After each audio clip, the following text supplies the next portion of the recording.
Um, so before we get, I noticed I actually have several copies of the Bhagavad Gita and the Gospel of Thomas. Why? I have no idea, but I love those two stories. Um, and so what I wanted to do is, because we touched on the secrets of the Nag Hammadi for 2 months, then I wanted to kind of pull some logians out of what I consider, and what many consider, probably one of the most popular books found in the Nag Hammadi, which, if you recall, if you're either listened or in the class, there were earlier copies of the Gospel of Thomas found around the 1st century that were written in Greek. The ones in Nag Hammadi were copied. And so they know the Greek ones predated. Okay? But with that, I also want to point out that I am not an expert. I did a lot of research for this. I'm going to touch on some things, especially when we get in. We're going to start off with the Exodus story. And you might be sitting there thinking, what in the hell does this have to do with the Gospel of Thomas? In a sense, it doesn't, but it does have to do with the Gnostic initiation. So just bear with me. I will bring that into some kind of closure. But when we do go through the logians that Sam and I picked, the beautiful thing about Gnosis, and one of the big things about the Gnostics is that no one can give you knowledge. No one. It has to come from within you. So when I go through the logians, I am not saying they're gospel. It's a version of an interpretation. All right? The challenge is if it resonates with you, for you to do your own deep dive. Because that's the only way that gnosis is going to arise, is from within you. Does that make sense? Okay. Where's my little clicker? All right, so the Gospel of Thomas, but for those of you ever since I took this class a couple years ago, I like to begin with presence.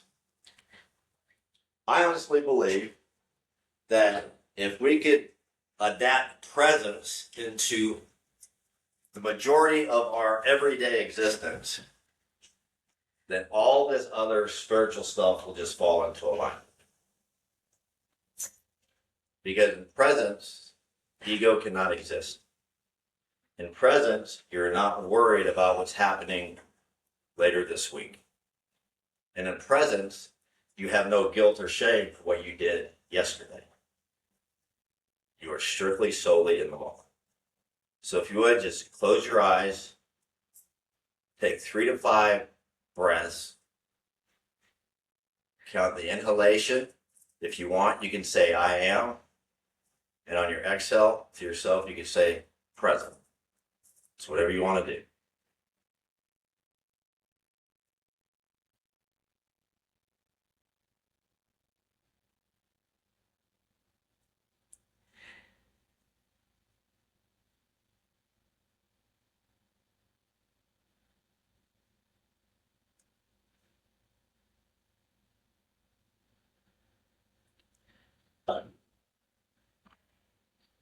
All right, so real quick, this is just a recap.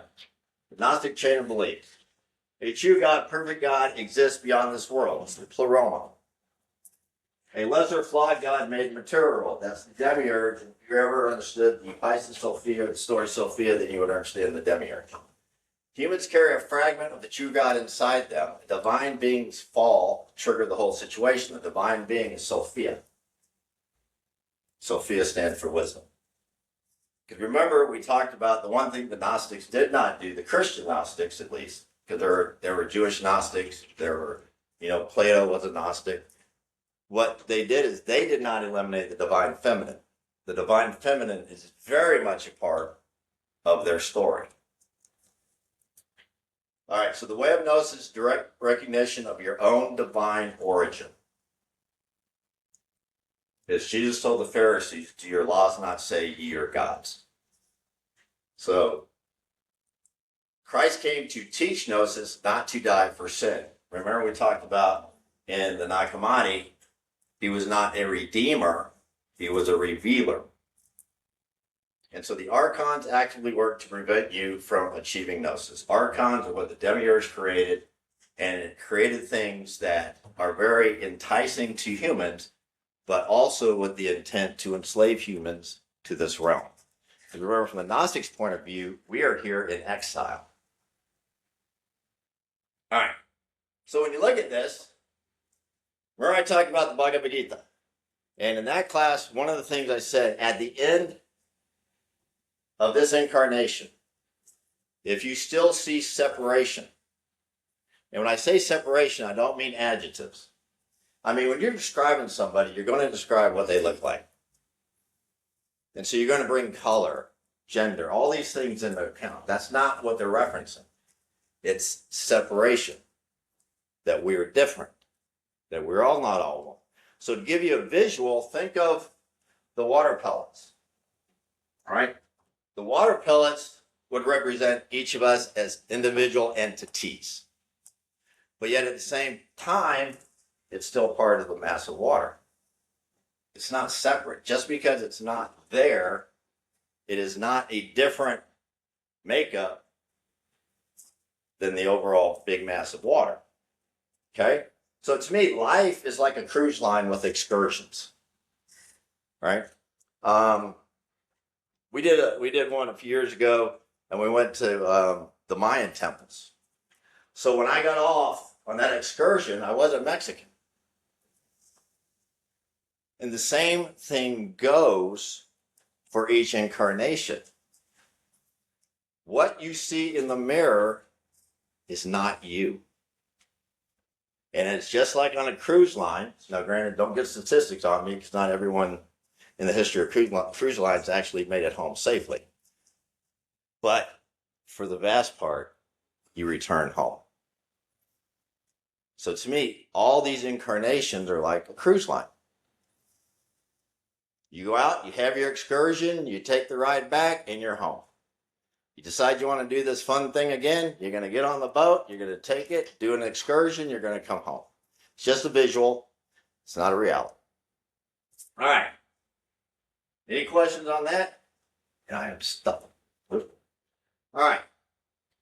So before we get into the logians, let's talk about, has anyone ever realized that since 1973, the #1 movie on Easter is the Ten Commandments? I mean, we've got plenty of movies over the years of Jesus' life. But on the most important Christian holiday, because without the resurrection, Christianity, but then again, you can always argue that's reincarnation. But without it, their whole foundation is lost. So why is it that the Ten Commandments, which tells the story of Moses and the Exodus, is the #1 movie since 1973 on Easter? Okay. So when you look at this is just, I'm not going to go over this, you can look at that. But what we're talking about is, and this is just kind of off topic, and it's the only thing I have off topic, but it's in my notes. So I'm going to, if you want to tell the show I got off topic, just let reminder was in my notes. So Moses is adopted, raised as a prince of Egypt. All of it starts when he kills another Egyptian, right? So he kills someone. And how does, in the Ten Commandments, what happens? Moses receives the Ten Commandments. One is thou shalt not kill. Oh, I just found that ironic. It has nothing to do with this, but as I was researching, that came up in my head. And those that know me, that happens a lot. But it's kind of fun. All right. So, another thing we're going to tie into this is, so is Exodus an allegory to the Jesus story? And is the Jesus story let's say a century and a half's worth of work with the Osiris Dionysus God-man story? Okay. And then we're going to even touch on a couple things. Did Jesus himself actually exist? Here's the point. Whether he exists or not, the message is there. The messages attributed to him exist. We talked about this the other day, and I mentioned this a lot. I think in the West, we get stuck on messengers. And when we do that, we totally lose the message. Look at MAGA Christians. And if you're one of them, I'm not picking on you. But look at the things that we do. And then this whole thing about the new guy, the Secretary of Defense, about wanting to make the military not so woke. Jesus was as woke. You know, Jesus was the walking embodiment of self-realization. Very woke individual. So it just cracks me up when we get into this. So again, as Yogananda said, Jesus was crucified once. His message gets crucified thousands of times a day by so-called Christians. He actually referred to them as church youths. They would go to church and they feel like they're fulfilling their duty. So even when I go over the notes, I had some things from like popes and things that have been said. It's really just to give you a full picture of these things because, you know, they're still debating that. They're still debating Exodus. Now, I do believe there was a form of Exodus. Archaeological evidence does suggest a form. Archaeological evidence does not support the 40 years wandering through the desert. So I don't believe that there was an Exodus in the way it's depicted in the book of Exodus. Okay? Does that make sense? All right, so before we get into this, we talked about oneness. So fire symbolizes divine presence, judgment, purification, inspiration, wisdom, transformation, eternal cycles, representing both God's holiness and destructive power. Kind of like Lord Shiva. Kind of like every human being. We can all create, and we damn sure can destroy. All right? When we talk about milk and honey, that's a land of abundance. So the one thing when you're reading any of the Gnostic writings, you cannot read them literally. I did it for years, and trust me, it will take me down rabbit holes that are an abyss because it can't be done. You cannot logically look at the Gnostic writings. They wrote in symbolism, mysticism, and riddles, parables. It was because the only way, because if you recite it, if I said this is A, B, and C, and everyone learned this is A, B, and C, you're reciting information. You're not, that's not knowledge. You have to embrace it in what comes up for you. That's your gnosis. That's your knowledge. All right. So an allegory is a story, poem, picture that can be interpreted to reveal a hidden meaning, typically a moral or political one. All right, so now we got that. So we're in Egypt. So God promises Moses they're going to deliver them to a land of milk and honey, the promised land. All right. So the Red Sea, the parting of the Red Sea, and if everyone looks, this, if you ever get a chance, there's a larger volume that, you know, it's actually, you can read it better. Bible myths and their parallels in other religions is a great source. This was actually started around 1875, and it was theologians and academics got together, and they took stories from the Bible and cross-referenced them globally. All right, so you can see in other myths, the parting of waters is there. You can also see, because where I pulled the information out, look at the story of Bacchus or Dionysus and Moses. So you start to see a correlation. All right. All right, so we knew that the early church was aware of this. We knew that the early Jewish Gnostics and Christian Gnostics were aware that Exodus was more of an allegory, an outer mystery school initiation. Also, in the Hymns of Orpheus, the earliest known Greek poet, where he first introduced the rites of Bacchus, which he pulled from Egypt, he addresses how a rod which performed miracles could change into a serpent. So what I did is, so I can resonate with the energy, I brought my Moses stick or my Bacchus stick, because they both had an emitter, which they called a rod, which they could turn into a serpent. No, by the way, they both hit a stone and water came out.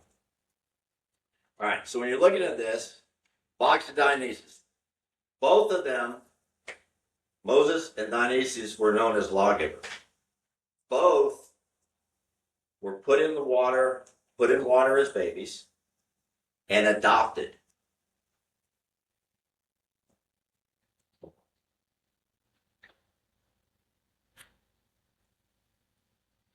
So you can see, if you were a person of the blue pill, which I know ever since Viagra, that kind of sounds funny, but you would just say that's a coincidence. Did anyone understand the red pill I put out about a month ago is coming through the cosmos? I know certain people, in hindsight, said it looked like something different. It was a reference to the red pill. Remember when the first class we did with the Nag Hammadi, the scene in Matrix is perfect for Gnosticism versus Orthodox.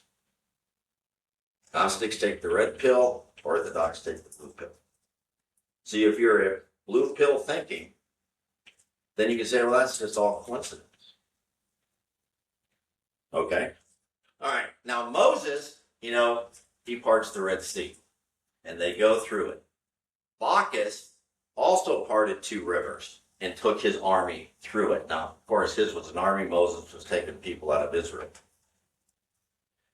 Moses dies and is replaced by the second in command, Joshua ben Nun. People, the word Joshua in Greek is Jesus. And the early Christians knew that Joshua was the Jesus of Exodus. So remember, taken to the promised land. And that's why I wrote that chart up there, so if you want to look at it, that's fine. All right. Also, the names Jesus and Joshua are written, and pardon me, I had to write this down verbatim, in the letters Yod, He, Shin, Fa, and He. These are known as the tetragrammatons. So they're not words, but the symbols in the words, the letters that are all part of the unpronounced word of God, the unknowing of God. Now, the Gnostics refer to God as the all, almost like in the Tao. Like the Tao, you cannot, in the Tao Te Ching, it's explained that you cannot define the Tao with words. It's beyond words. All right. Philo stated, who was a Hellenistic Jewish philosopher who also lived in Alexandria, stated and explained that when the middle letter Shin, known as the holy letter, is added, the name means Savior to the Lord. Now, we also know that Paul told us, referring back to Moses, that he was known as God's Christ. Because remember, Christ is not a name. Christ is a level of consciousness. All right, so you already got Moses taking his people through the Red Sea. Then we get to the River Jordan. Either God or Joshua, they were able to part the river and then they could cross. All right, so we got the River Jordan. We got Joshua in the old Exodus, significant. Jesus is baptized by John the Baptist in the River Jordan. Jesus follows with 40 days, not 40 years, of wandering in the wilderness, both symbolic. Okay. After they cross, quote, to the promised land, there are 12 selected to represent the 12 tribes of Israel. Jesus comes back, and there are 12 disciples chosen. Now, they believe 12 was due to astrological reasons, because the Jewish people actually learned astrology while they were in exile in Babylon, but got very good at it to the point that many started to say that Abraham invented astrology. Now we know the church is also part of this because we know that Jesus was closer to 50, he had to be in his 40s. He was not 33. 33 was chosen numerologically because we already know that Jesus born in King Herod's reign would have been either 4 or 6 BC. And Jesus told the Pharisees, or no, the Pharisees told Jesus, how are you yet of 50? Da, da, da, da.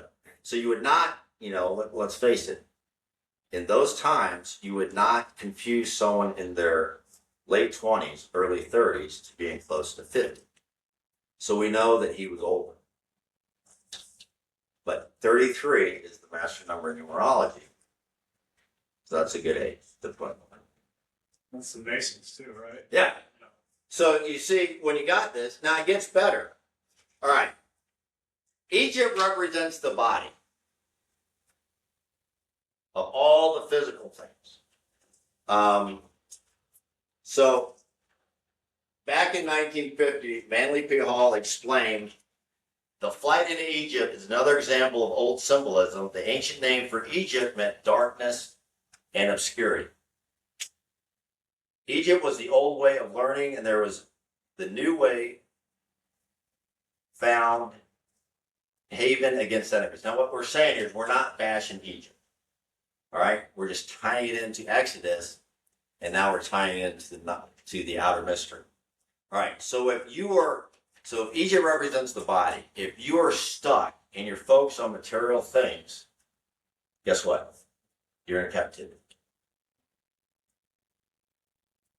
As the Israelites, quote, as we learn, were in captivity in Egypt.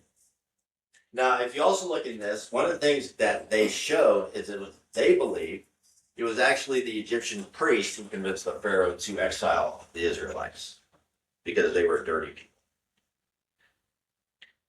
Up until about, within the last couple of decades, we have found that no, slaves did not build the pyramids.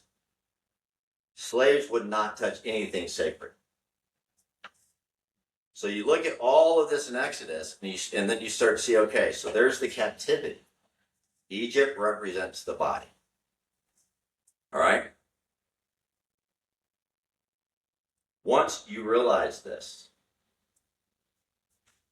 that's part of the outer mystery,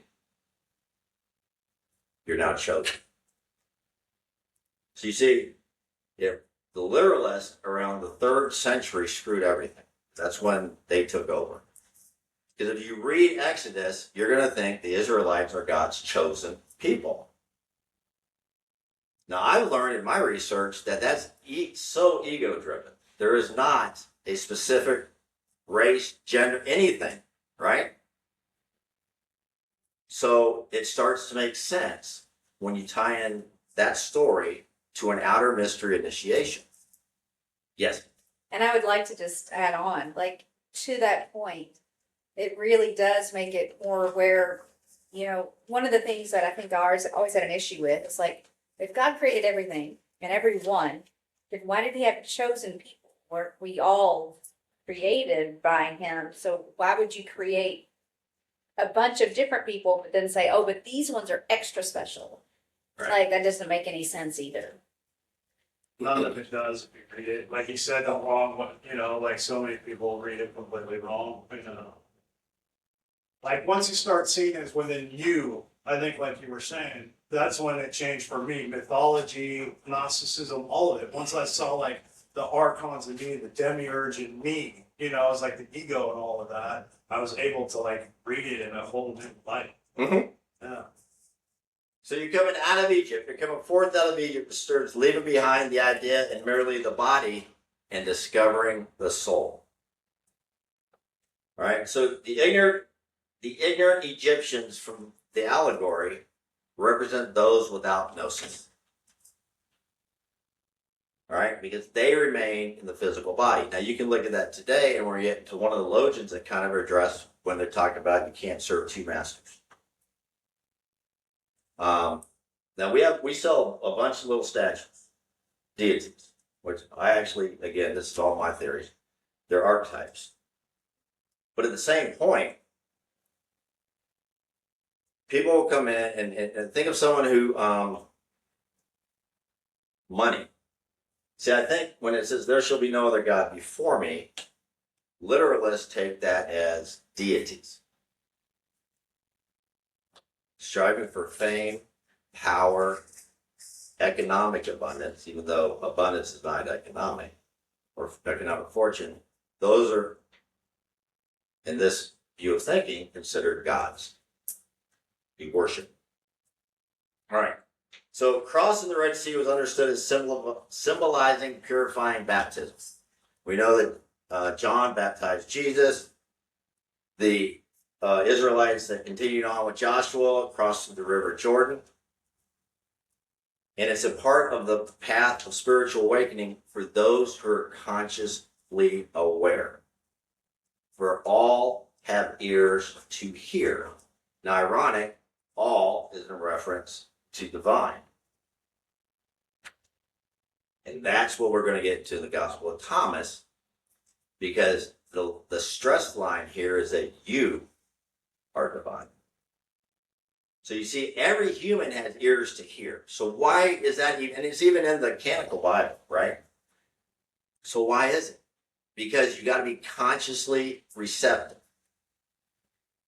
Not sitting there thinking about who won the game last night or am I going to get out of church on time to see kickoff? I mean, these are just examples. Because that's what would be going on in my head if I still went to church. Am I going to get out on time to see the Cowboys? No, it's actually true.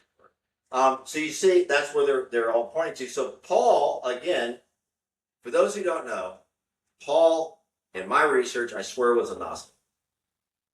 Now, granted, because Paul is all over the 22, I believe it's 22 or 27 Bibles, books of the New Testament, there had to be some rewrites and some things done. Because Paul tells some interesting things. And there's actually an earlier sect known as the Paulines. I know it sounds like 1950s rock and roll band. The Paulines thought Christianity should move without the Old Testament. And if you call in many classes, I've always wondered, where would Christianity be without the Old Testament? Because really, all the violence and stuff that we get, what we see today, is Old Testament driven. So, they got wiped out. And oh, by the way, slightly off topic, but it deals with the Gnostics. So the Catholics were the last Gnostics. All right. So there were crusades against Gnostics, which again, very Old Testament.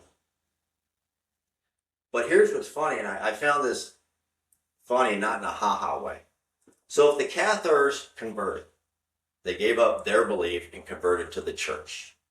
You know what they had to do? A yellow cross was sewn on their garments, and they lost all civil rights. If that ain't some fucking Nazi Germany shit, I don't know what is. But that was in the 1700s. And so for the Gnostics, and it's sad because there's even leaders on record of expressing how loving the Cathars were. Okay, off topic. I'll get in trouble. So Paul writes, our ancestors passed through the Red Sea and so received baptism into the fellowship of Moses. So death of the old self. That's your way of thinking. Ignites the birth of your true self. Although birth's probably the wrong word, because we know from, as Edgar teaches, the human being dimension, your essence, your spirit, is always with you. Your perfection, it's the being, it's the presence, is always with you. But we get so hung up as humans on the human line, right? That we get lost in it. We get lost in thought. We get lost in ego. We get lost in wanting to become a better person. But it's the realization that the statement wanting to become a better person is ego. Because if you want to become something that's ego driven, just be. That's the being in human being, right? And so that's what a lot of these logians pull out. So the reborn initiates are the ones who realize gnosis, right? Born again. See how the literalists have changed everything. which is funny because even in the canonical Bible, they will say Jesus spoke in parables.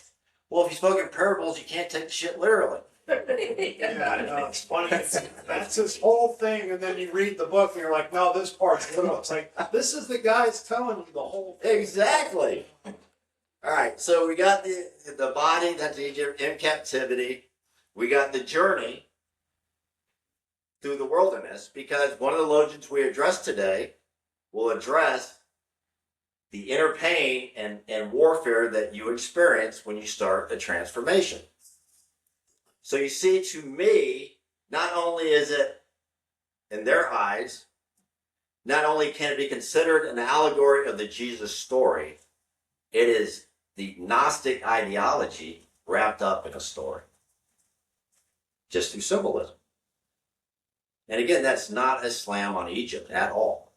It just so happened to be that's a represent. And if you think, look at the things that still exist in Egypt today. So imagine however many thousands of years ago, how miraculous, and it was probably like the Vegas of its time, meaning, the lights and stuff. Very beautiful. Right? So that's definitely of this world. Because remember, Jesus and Krishna both said, be in the world, not of it. And so to me, it is a perfect representation for those times, what we know geographically, to represent something of wealth, something of human possession. Egypt. And so it's a perfect thing to use as being held in captivity, being held in. Right? Any questions on that? All right, well, there's more. So the first stage is one of purification and struggle. Exodus, crossing the Red Sea, we did that. The 40 years, Jesus got baptized.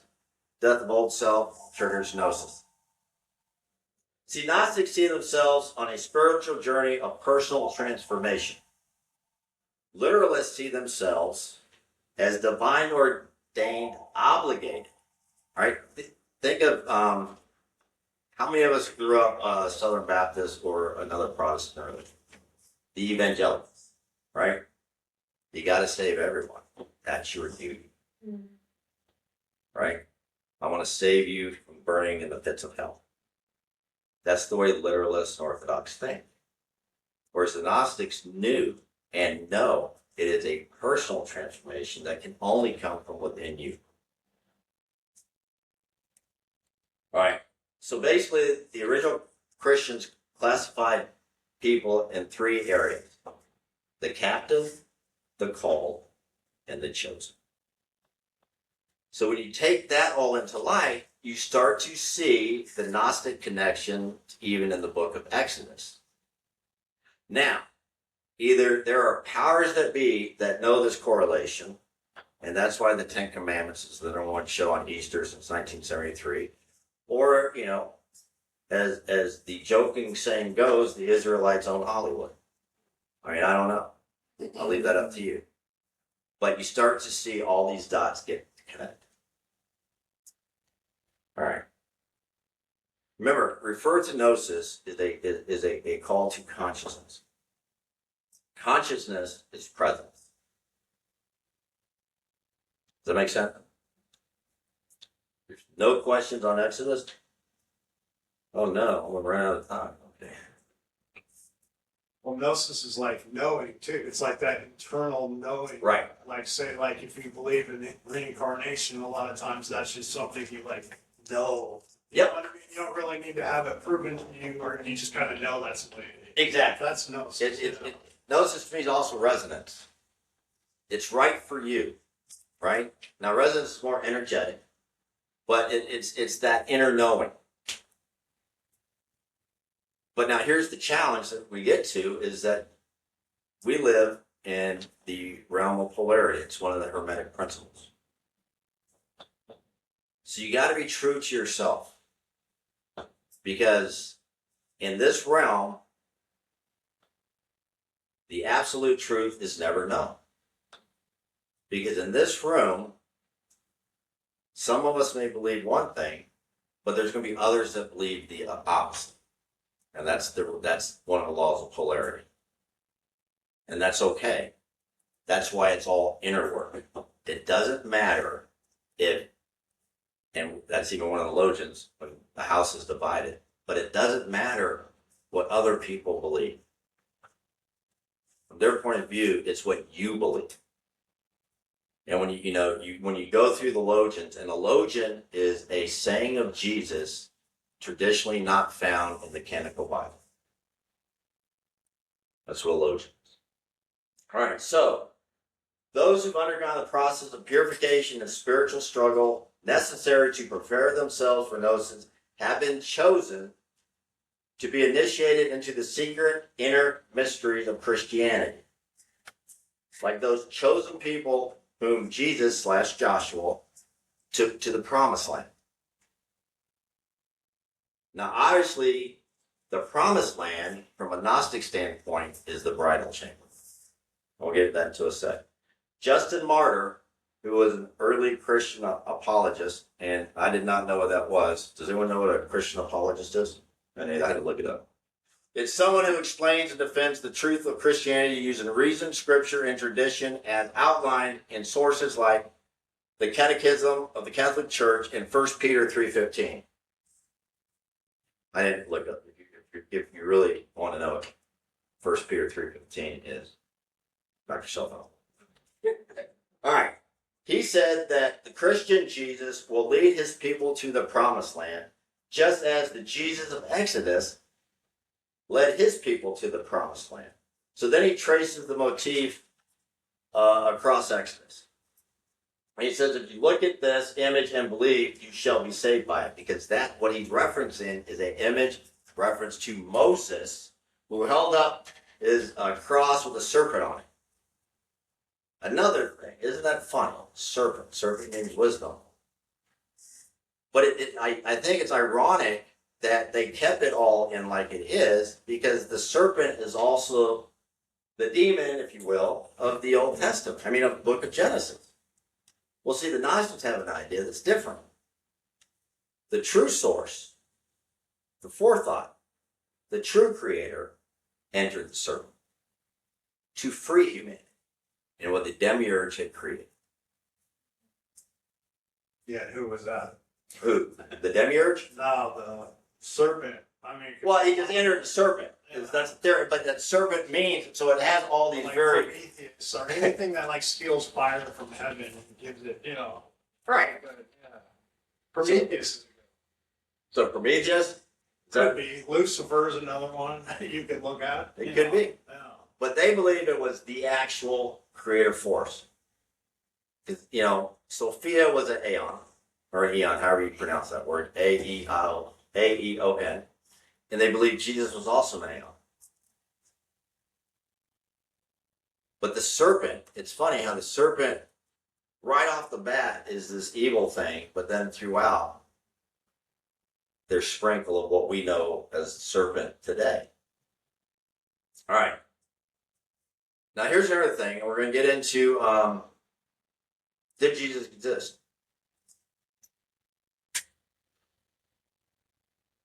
Well, real quick, in the Gospel of John, it's where Jesus is made to announce, in the Gospel of John, Jesus says, the Son of Man must be lifted up as the serpent was lifted up by Moses in the wilderness. All right, there you go. All right. There's a debate. There's no known record of Jesus being crucified.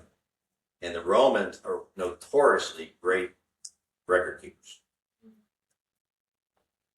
It can easily be explained by they put it under a different name because Pontius Pilate did wash his hands of it.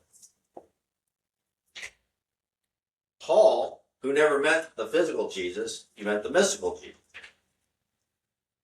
Then there's also a theory that Christianity was meant to be a mystical religion. Because Paul was on the road and, he wasn't physically alive when Jesus was alive, but he ran into the mystical Jesus. Paul is also on record as saying, if Jesus was on this earth, he would not have been a priest.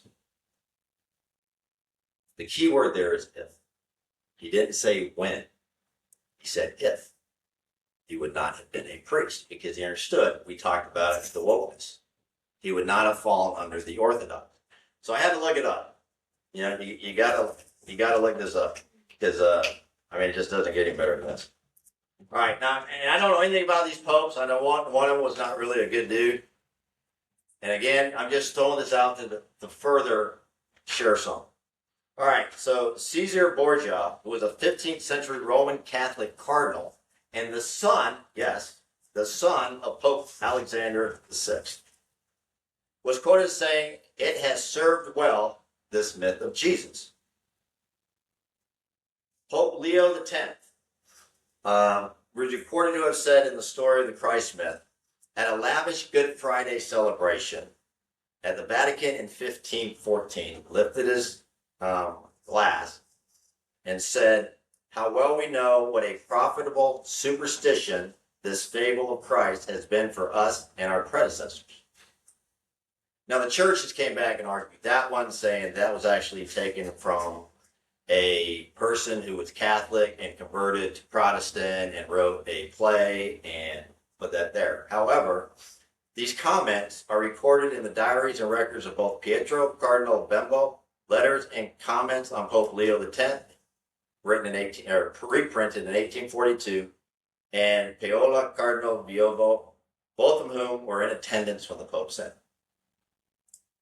So the last one is Pope Paul III, who stated that Jesus was no other than the Son adored in its Mithraic sect, and Jupiter Amonus, represented in the paganism in the shape of a ram and of a lamb, and said that there was no valid document to demonstrate the existence of Christ, and that his conviction was that Jesus never existed. It's all a moot point, because it's the message that does exist, and beautifully orchestrated in 114 logions that we call the Gospel of Thomas. Even if, you know, and another thing I challenge you to look up to just further explain the differences, you know, because one, I think we get stuck to the Old Testament because Jesus believed he was following an Old Testament prophecy. But if you look into this, what they found is around that time, all nations globally were looking for an avatar. It was about that time. Krishna foretold of other avatars in the Bhagavad Gita that would come to assist humanity.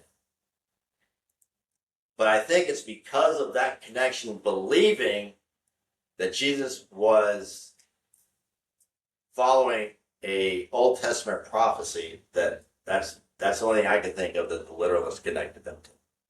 Because we've already argued in many classes that you cannot ever convince me that the God of the Old Testament is the same as the God of the New Testament. An eye for an eye is not the same as turn the other cheek. But, so I always want to throw that stuff out there, mainly because I just like to throw a bunch of information at you just to get you to think. But the whole point of that is so I'm here, it doesn't matter. Right? And I don't think that's blasphemous. I don't think it's wrong. I really believe that the Jesus I know wouldn't care if you believe whether he existed. It's his message that is most valuable. Right? All right.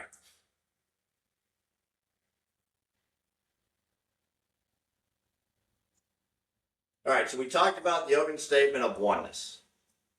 A lot of theologians, although spoken differently, correlate another. A lot of them do. And that's what's so cool about it, is because you read them and they will sound nothing alike. It's just when you decipher them. Now I've learned, there's one of them, and it's not one we're going to dissect, but it's seek seek, and I'm going to paraphrase, seek and you shall find, and when you find, you will be disturbed.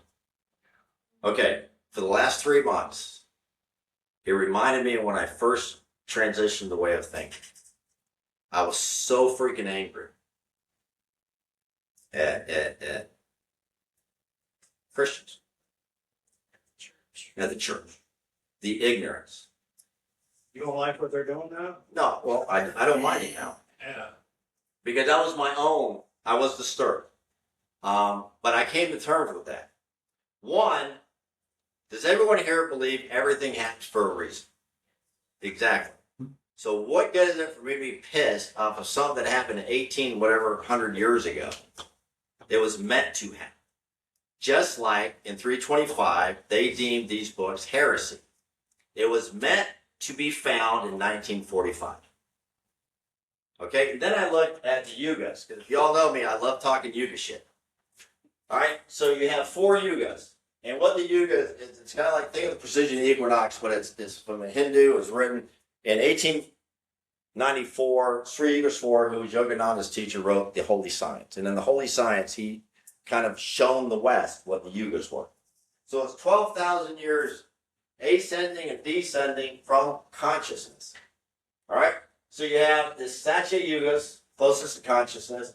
Then you have the Treta, and you have the Dwapara, which we're in now. But down at the bottom, back to back, you have the Kali Yuga. The Kali Yuga is when they say is furthest from consciousness. Now, granted, this existed long before Christianity ever came into a thought. But what's funny is you look at the Kali Yuga and you see how the Abrahamic religions formed during the time when we were furthest from consciousness. And so I do think Jesus was a revealer. We needed a revealer. People needed to know a roadmap. Because if you think about it, the Gospel of Thomas is a workbook.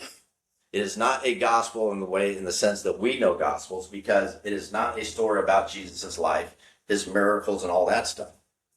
You know, in the Bible it says, and Jesus took his disciples and taught them, period. And then we'll go on saying some other crap. It never tells you what was taught. There's very few Jesus teachings. You know, you have the Sermon on the Mount, you have certain things, but they're just spread. Right?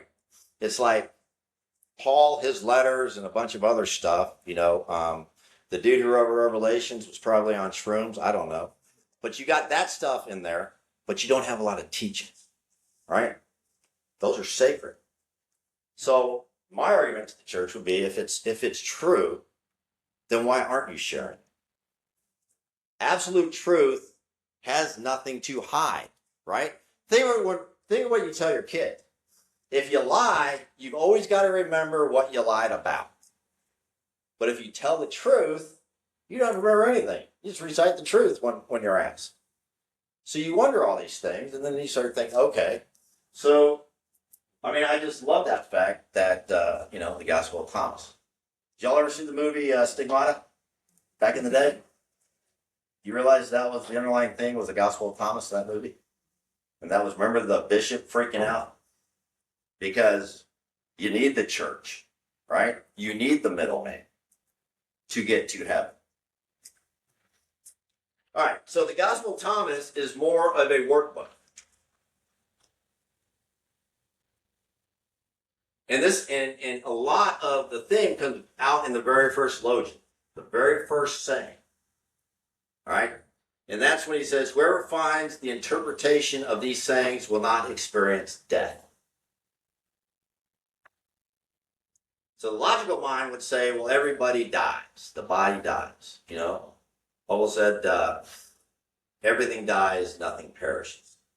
So what does that mean? All right, so here, death is a state of ignorance. It's the ego. It's attachment to material things. Yeah, maybe like stagnation. Yeah.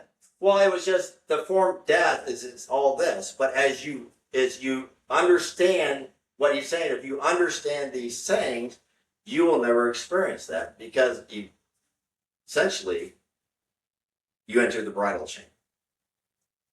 You're not your body. Right. You're not your body. So when you look at forms that identify characteristics of you in this lifetime, just know it's not you. Because you are not your body and you're not your thoughts.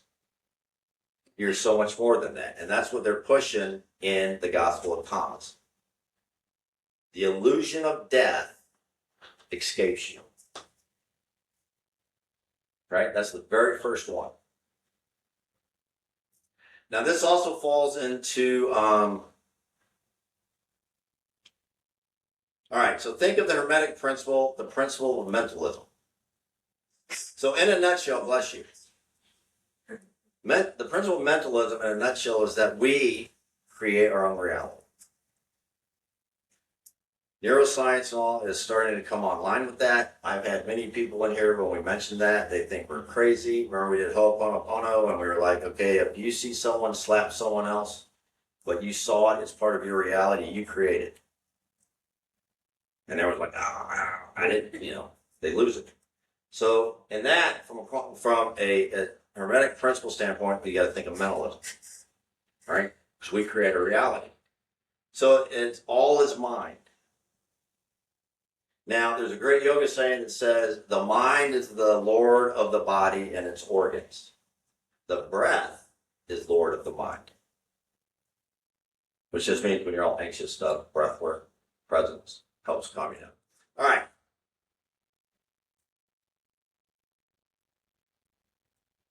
So let's get unstuck. We already talked about the 3rd and 4th century, about the literalists who really just took everything. All right, so this is the first one we're going to dissect.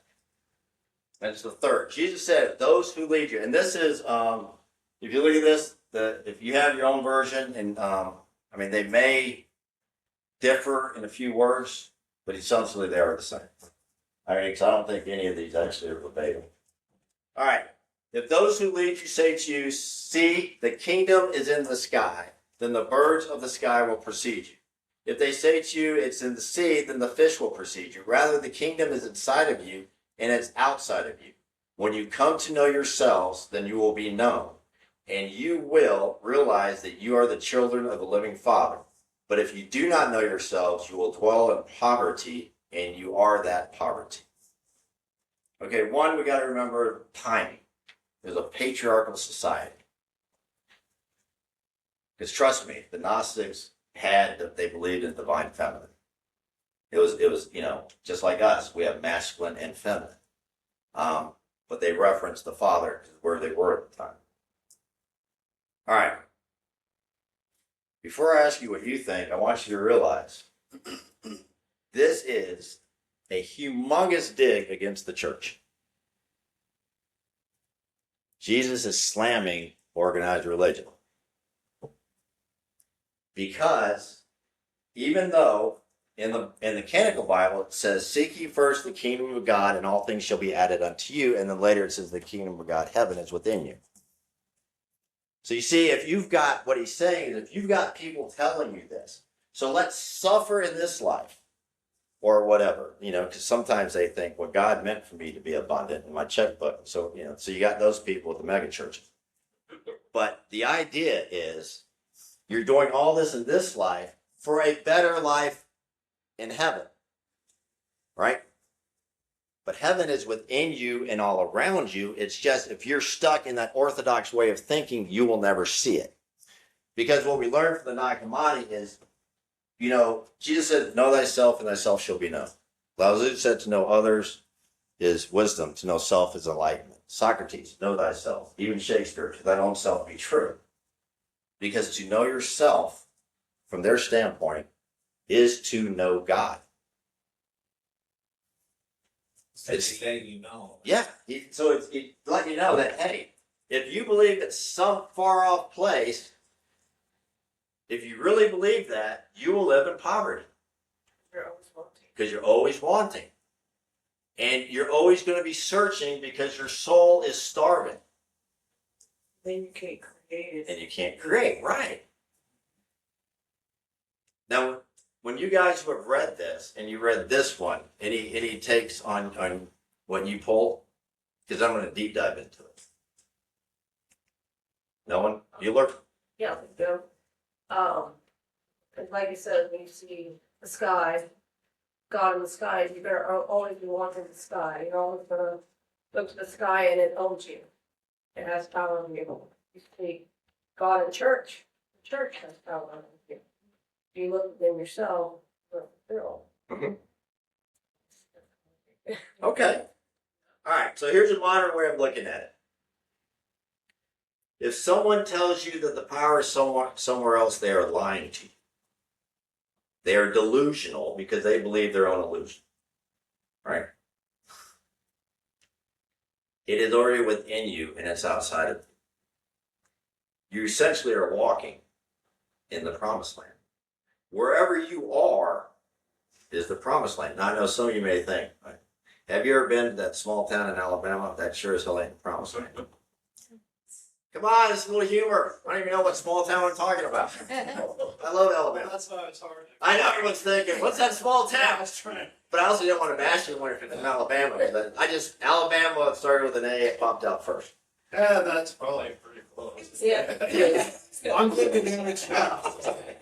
But you've all seen towns where you've driven through them. But that doesn't matter because, again, it's like the old saying, you can't judge a book by its cover. Heaven, yes, ma'am. Elizabethtown, Kentucky's one of them. One of the other things too, if you see the kingdom inside of you and it's outside of you, that goes back to what you said at the very, very beginning about understanding the oneness of everything. Because it's not just saying it's here and it's here and it's Exactly. there and it's there and it's all of us and everything around us. So that goes back, and once you can see that, you do see the oneness of Mhm. everything. Just think of the water droplets. I've also heard people talk about seeing, when they go to meditation, seeing through the eyes of God. And what looked plain before looks so beautiful now. Like everything has more detail of more. Whoa. Yeah, because they're seeing through the eyes of God. It's like that gnosis, like when you are facing let's say like an illness in your life, right? You like you get woke at that time, like, whoa, what I'm doing now or before, it's not even worth it. Like that, you see it now, that you have the power to overcome anything. Yep. Like now you understand what humanity is about. It's not all about all this other stuff they tell you. Like obviously family members and stuff like that, they always said it to me like, you need to go to church and be saved. And I always say, I'm already saved. Like I don't need to go to church. But I believe it's in me. So and I just walk away from it. I was reading the same thing this morning. They were saying like that's one of the issues with the whole Jesus thing is you're seeing Jesus as outside of you. That's separating you more from the divinity. Anything you see as being, it's not so much superior, but being divine outside of yourself, then you're not seeing that. He even said, he's like, it's in you. He's like, you can do all this too, you know? And it's all symbolism. All the walking on water was like him walking above all the bullshit we deal with every day. You know, like it's all symbolism. The cross, all of that. Like you said, I mean, they have no proof that even happened. So you gotta look at the story symbolic. Like I read one, like the crown of thorns was his thoughts. You know, the whips were the regrets he felt in his life. The spear is like the world, you know. Same with the cross, you have the four elements. That's an ancient, like, pagan thing. I mean, he's attached to the material. It's just like the symbolism of Pharaoh. Yeah, it's all in there. Okay. He's also saying if you know who you are, the universe responds. If you don't, you live small. You live in poverty. You live the illusional. You live the lie. Right? But you can't go into a church and say you're God. Yeah, it didn't work out well for him, so yeah. Didn't work out well. Yeah, you might want to keep that one to yourself. That's it. Plus their boss is gonna be like, yeah, but I told you to clean the house. Oh, but in that you can say, give unto Caesar what is Caesar's. So the promised land is within you. All right? There is nowhere to look. It is already upon you at this moment. It is the being in your human being. All right? The kingdom is here. You guys have just shared it. You know, you gave a great example of that.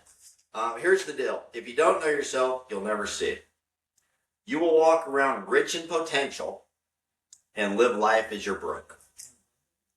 You will be a king in a kingdom living in a shack. It truly is yours to take. Now, granted, when you tell people that, the word take, I start thinking, oh, I am going to go buy that new car. I deserve it. God will want me to have that car. All right, so you see, you gotta watch because I mean, yeah, you may want that new car if you can afford it. Get the new car. No one's bashing on that, but you can see how quickly look through over the centuries how they misinterpreted things. Okay, one thing it grabs is Jesus did dismantle organized religion because we all know heaven's a place, hell's a place, right? But when you look at the concept of all is mind, that's not mind, yeah, all is mind. We create our own heaven and hell. And that was Hermetic principle.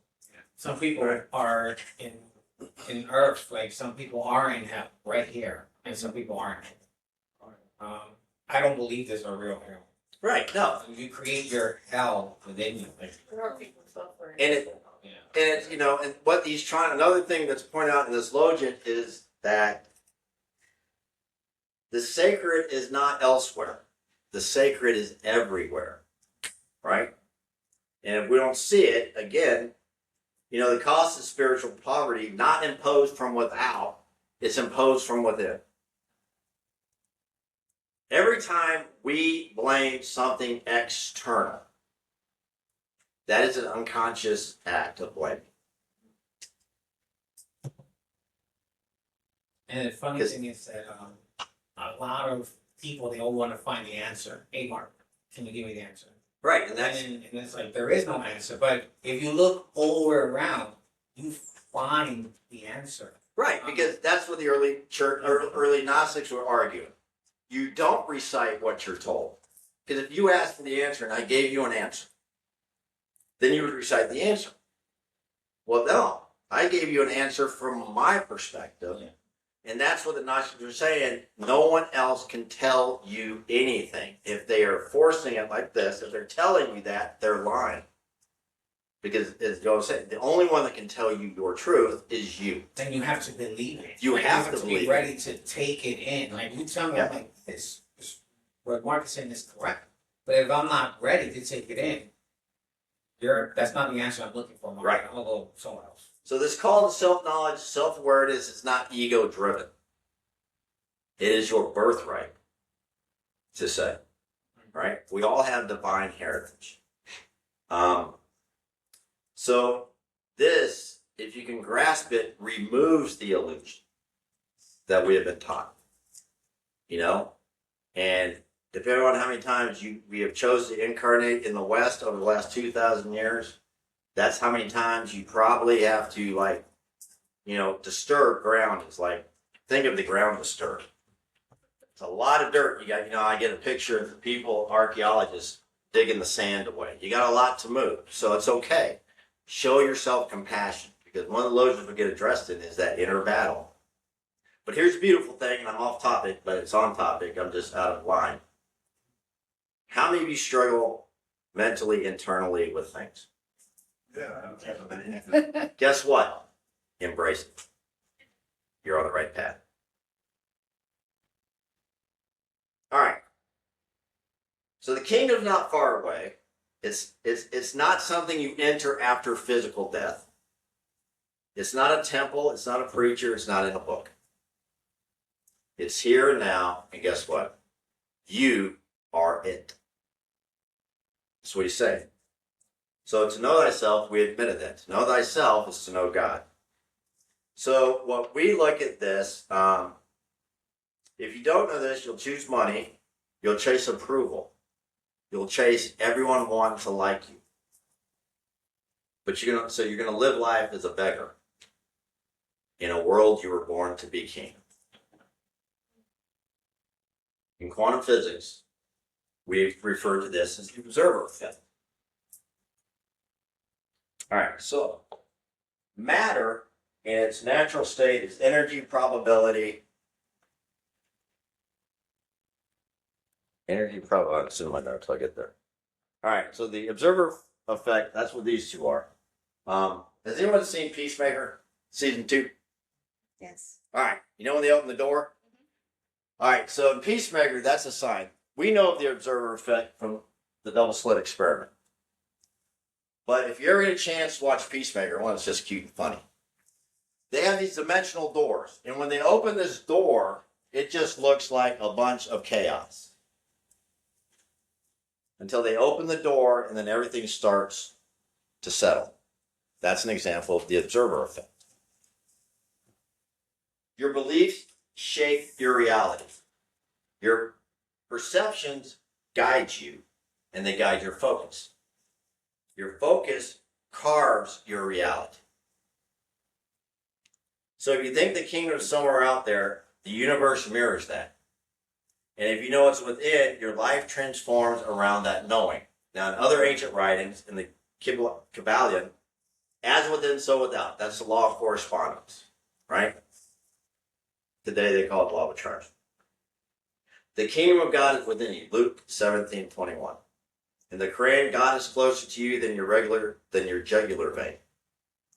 Thoth in the Emerald Tablet 4 wrote, within thee is all knowledge. And again, the Kabbalah, all is one. So with this one deep dive, ask yourself, only when you're ready, have you been looking outside for meaning? Meaning outside of yourself. Are you waiting for a sign, a savior, a rescue? Do you feel like life is happening to you versus for you? Have you embraced victimology? And those are only questions for you to address when you're ready. Because then you can start to see, you feel the victim, because you can't be a victim unless something was done to you. But people, if everything happens for a reason, then it didn't happen to you, it happened for you. And only when you see with clarity, when you do the observer effect and bring all that chaos into alignment, can you see with clarity. So I always love it when these ancient writings have a quantum physics or some other connection. Because I mean, that's just me. So that's that. This is poverty Jesus was speaking of. It wasn't people who were broke; they were broke spiritually. As Yogananda pointed out in a large meeting in Los Angeles in the 30s, speaking to a huge congregation, very wealthy people, he point blank told them that where he come from, the poor streets of Calcutta, there was more abundance spiritually there than in this room. He flat out told them. So that a lot of third world countries, I think, are way more spiritual, way more for sure. So question. Yeah. Sorry, I'm getting you off your topic, but this reminds me of what happened with me last night when I went to visit my son and his family. Okay. I enjoyed my visit, but now that I'm over here, I'm the only one in the family who sees things the way that you guys do. So when I go visit them, they're in their own reality. They're still in their beliefs of Orthodox and everything, and I'm here and I'm out there and I'm crazy, and so we don't talk about it. But I still enjoy my visit, and I know that they're on their own journey and their own path. But it's still weird. It's hard to relate to people that you love that aren't aware of gnosis, that don't know themselves. They're still just blindly following. So, any words of wisdom? That's actually one of the lotions. Well, that's like So how do you- where it needs to go. We're gonna get. That's actually one of the lotions. He talks about a house divided. it's just it's hard sometimes. Okay, to fast forward, point blank. Yeah. Yes, you're gonna lose people in this journey. It's just it's lonely sometimes and sad because my whole family is like over here and I'm over here by And myself. when Jesus is saying we're gonna get there, but it's only lonely if you look at it from a human egoic perspective. Gotcha.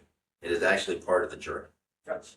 All right. So the last thing he was referencing about poverty is when you forget who you are, you don't just suffer, you become the suffering. The moment you look inward and say, I am, the universe listens. That's why it's also important to realize, have you ever had a bad day and and you're pissed off and you go, I'm pissed. It only gets worse. Yeah, yeah. So you want to watch what you say after saying I am. It's a very strong statement. All right. Any questions on that, Logan? Again, it's a lot of inner work.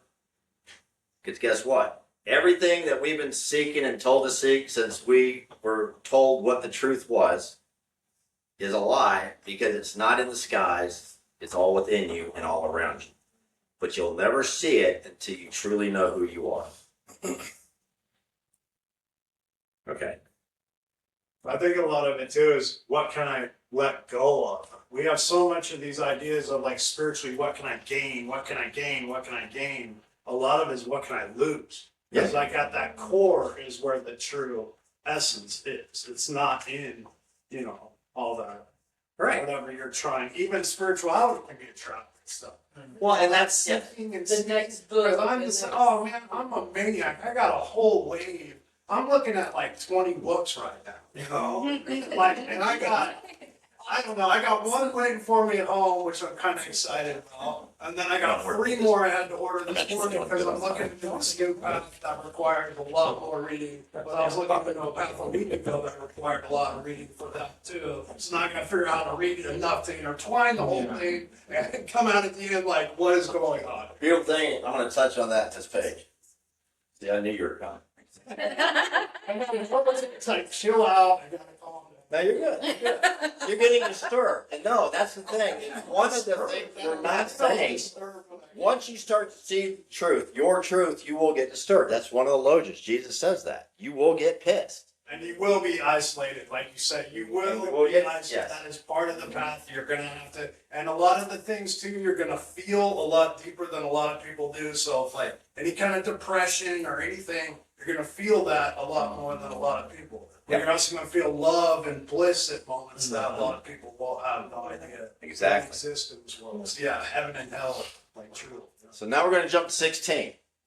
Jesus said, people think that I have come to bring peace to the world, but they do not know that I have come to bring conflict to the earth, fire, sword, and war. For there will be 5 in a house, 3 will be against 2, and 2 against 3. Father against son, and son against father, and they will stand alone. All right. First thing off is you have to understand that awakening is not peaceful. That's what he's saying. It is not. Remember, I shared with you what fire contained can create life. Fire uncontained can burn down a house. Right? All right. Truth. A blade can cut through things. So you can cut through what they say is truth, and then if anything, think of the 5th agreement. All right? Y'all know about the 4 agreement. All right, do you know the 5th? Be skeptical and learn to listen. Believe nothing you hear from anyone. In the military, we say trust but validate. Yeah. Because it has to be your truth. So the 5th agreement is perfect. And plus, when you learn to listen, you learn to hear the words they're using, which then gives you the advantage because you can tell the angle they're coming from. All right. So a knife can cut through that truth, but you want to be careful because a good knife can also smooth things out. And the reason I say that is think of how many people initially started to awaken, and it got so much of a shitstorm that they went back to the church. They went back and conformed, which is okay. It's their journey, right? We are not bashing anyone like that. Because at least those seeds have been planted. So you got to be careful with the knife. But, you look at this, he's not talking about bringing violence. Again, very symbolic. But he's also not saying it's a cakewalk. Because the one thing that they knew is that there are many things in this realm that make us love this realm. Like what? People want fame. They want power. They want money. They want acceptance. They want to have 8,000 friends. They want 8,000 friends on Facebook and literally know 13 of them. That's what people want. Yeah. I mean, I'm not saying that's what we want, but I mean, you get the gist. So you can see there are many things, which is why there's that theory that a lot of masters have never walked this earth. What you're doing is very gutsy, for the simple fact, you're trapped in exile. You've got the spirit in you, right? But your soul's that fascia, that connection of this realm, of the human body to the spirit, right? So there is some fun things. And you know what? Awakening, if you can just look at it, it's a beautiful unfolding process. Look at the lotus. The lotus grows in the most nastiest, murkiest water. That's the world around you. The lotus is this beautiful flower. That's the symbology of the lotus. It represents you in a world amok. All right. What's great is though, it's lonely when you're awakened, but when you find groups. Right. The universe is not like a void. So, You also get like synchronicity things too, which show you're like, this is amazing. The only problem is you tell somebody that like, I don't know what you're talking about. I think once you get past that though, you get to the point where you know. Yeah. Right, I mean, I Yeah. can be completely alone for like, I'm a truck driver, I don't want to talk to anybody all day. That's Yeah, all. I don't feel alone, I don't feel alone. Well, I enjoy it now. All that time in my van, I can write, get on me, bring books and all sorts Yeah. of, that's something I feel like my that. best when I'm alone. all God's children said, And I typically don't even, Thank you. but every now and then. didn't work. Rain in. Hey, look, I am on a timeline. You don't realize how I get my ass chewed if I go over. And it's very easy for me to go over 2 hours because I'll just come off with some random story of nothing. If you're not sparking, True. That's true. It's, you might as well. I do like the dialogue. All right, so think of this. All right, so when you think that you've had enough of the coming to terms, avoid smoothing it out. Because it takes you back a bit. That's what we just mentioned. You want to embrace harmonize. So when you're suffering, embrace it. Because what it is you're not harmonized with your energy, right? You're not accepting what is. But another thing is it's beautiful because you're feeling it. If you're going through awakening and didn't feel it, then I would bet money, I can't guarantee, I mean, what do I know? But I would bet money you're not awakening. If it's all roses and daisies and jelly beans and hopscotch and skipping, because we know it's not. But the reward is worth it because you have to remember who you are. All right? So when you start walking in your truth, the old self and sometimes your own people will resist. The ego will act like a trapped animal and will do everything in its power to bring you back into its chaos. The ego's not bad. We all have one. And you know what? Your ego has served you in this lifetime and many others. So we're not bashing the ego because it's part of who we are. And you know what? We're perfect. Hey. We have some imperfections, but we'll blame the demiurge on that one. Good. Or the So, Archon. or the Archon, right? You're going to be misquoted. You're going to be misunderstood. You're going to feel like the black sheep of the family. That's what he's referencing. But you know what? The beautiful thing that's also pointed out is when you're experiencing that with your awareness, just tell yourself you're on the right path. All right. So the house also represents you. Because when you first start awakening and start seeing truths and they're disturbed, even though I'm now adding another login to this login just to help it explain it, you're going to counter your beliefs. You're going to argue within yourself. All right? Satan means adversary. Who is your biggest adversary? Yeah. You are. You're your own Satan. So he's pointing this out. But the beautiful thing is it's not to give up. If you're experiencing that, you're exactly where you need to be.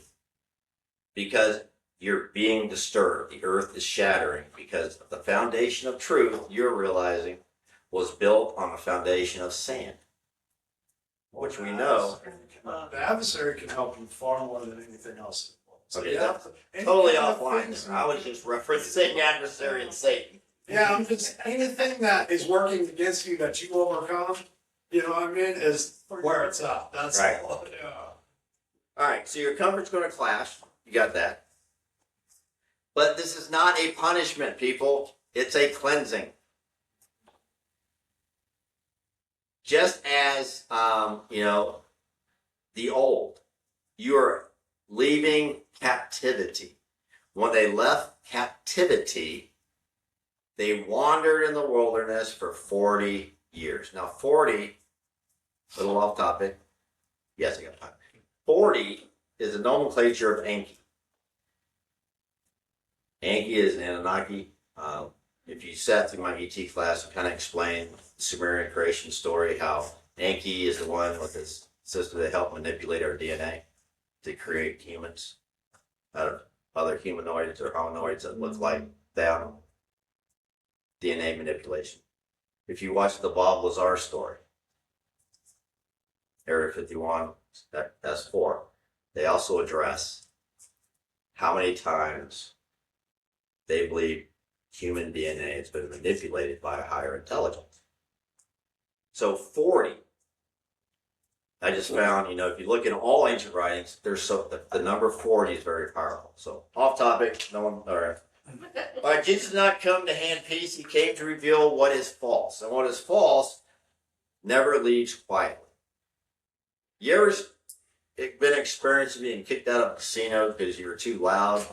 Yes. Just you. The old me has. Twice. You too loud, say so. I was also consuming, but I was having a good time. And I never left quietly.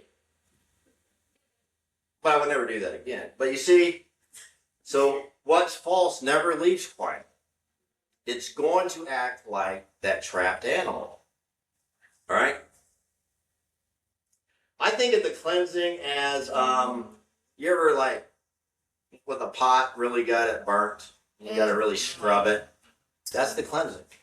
I mean, you're talking about a deep clean here for you, because how many incarnations, maybe you were a priest or a nun or a bishop or a monk or a rabbi or whatever in previous lives. Well, you got a lot of things to clear away, right? I always think of us as sculptures, because we got all this rock around us and we got to chip it away to get to our essence. All right, so it never leaves peaceful. And if you ever, think of the tower card in tarot, right? Everyone's afraid of the tower card. I mean, that's truly an example of awakening. The whole sky is falling, that Chicken Little moment. But the difference in that Chicken Little moment is you realize it's just a perception. It's not a reality. You're not withering away. You're growing roots because you're about to sprout. All right? We suffer today, but remember, all beautiful flowers that grow tomorrow are the result of the seeds planted today. Well, the star card falls under the tower card. I only know one card in tarot. I'm sorry. But it's healing. Oh, okay. It's healing. Don made me a tower thing. I'm not. Yeah, like direction. Direction, kind of. The numbers. All right. So that's why awakening feels like an internal war. The war is not against others. It is an internal war. But yet so often, because we do have the ego and we get stuck on the human line of the human being dimension, many people feel our wrath when we're in one of those moods, right? It's just part of human nature. So again, when you do that, you say something to someone you love, you didn't mean to, it's just you got your own internal shit going on. Show yourself compassion. You know, of course, you can explain to them, but you want to show yourself compassion because that's just part of being human, right? Now, I know you all been waiting to hear the physics connection to this. All right, so quantum coherence. I definitely got to read this one. I am not a quantum physicist.